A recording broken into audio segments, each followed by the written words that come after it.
لاہور سمیت پنجاب کے مختلف شہروں میں بارش سے سردی میں اضافہ ہو گیا ہے، جبکہ دھند اور اسموگ میں مزید کمی آ گئی۔ لاہور سمیت پنجاب کے مختلف شہروں میں بارشوں کا سلسلہ جاری ہے۔ اسموگ میں اور دھند میں کمی آنے کے باعث شہری بھی خوش نظر آ رہے ہیں۔ محکمہ موسمیات کے مطابق آئندہ 24 گھنٹوں کے دوران ملک کے بیشتر علاقوں میں موسم سرد اور خشک رہے گا، تاہم بالائی علاقوں میں مزید بارش اور پہاڑوں پر ہلکی برف باری کا امکان ہے، جبکہ مالاکنڈ، ہزارہ، پشاور، لاہور، گوجرانوالہ، راولپنڈی ڈویژن، اسلام آباد، بالائی فاٹا، کشمیر اور گلگت بلتستان میں بعض مقامات پر مزید بارش اور پہاڑوں پر ہلکی برف باری کا امکان ہے۔ پنجاب کے جنوبی اور وسطی علاقوں میں صبح کے وقت بعض علاقوں میں دھند پڑنے کا سلسلہ جاری رہے گا۔ گزشتہ 24 گھنٹوں کے دوران راولپنڈی، روب ڈویژن، خیبر پختونخوا، فاٹا، اسلام آباد اور کشمیر میں کہیں کہیں، جبکہ لاہور ڈویژن میں چند مقامات پر گرج چمک کے ساتھ بارش ہوئی۔ سب سے زیادہ بارش اسلام آباد میں 12 ملی میٹر ریکارڈ کی گئی۔ خیبر پختونخوا کے علاقوں بالاکوٹ، کاکول، سیدو شریف میں 7، دیر، مالم جبہ، پارا چنار میں 5، پشاور میں 4،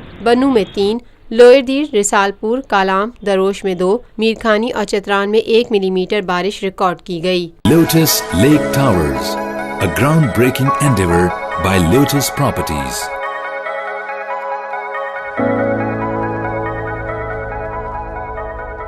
یہ ہے خبر کا جہاں اور آپ دیکھ رہے ہیں TNN TV۔